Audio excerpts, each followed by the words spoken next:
um momento de devoção com Deus, para corajar, inspirar e bendicionar. Bom-vindo!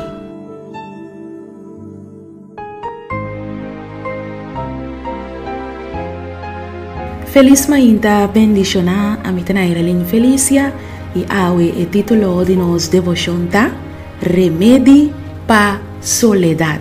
E a palavra de Deus te queda allá en el book de Proverbios, en capítulo 18, versículo 24. Un gente que tem hopi amigo por llega na ruína, mas tem amigo que tá mais pega que román.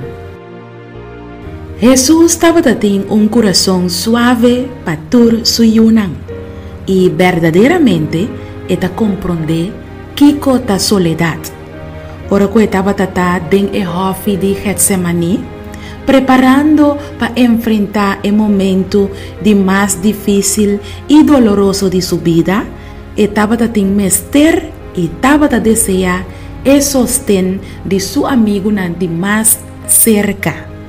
Pero unda su discípulo nang tabata ora kung mas etabating mester dinang nang tabata drumi.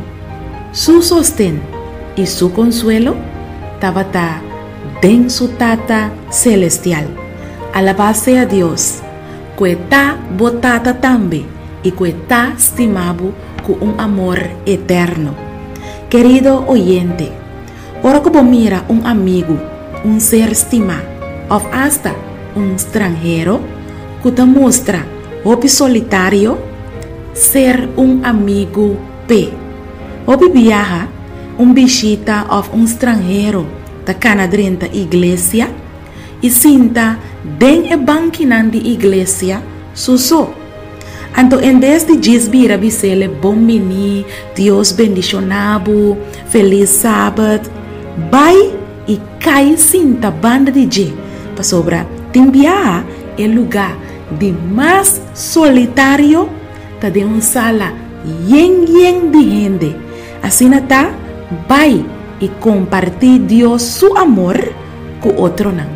Oro kubo dia nanta escuro y kubo ta sinti kubo ta boso vai cerca Jesús y él lo pone su magnan consolador ribabo y tenebo cerca de.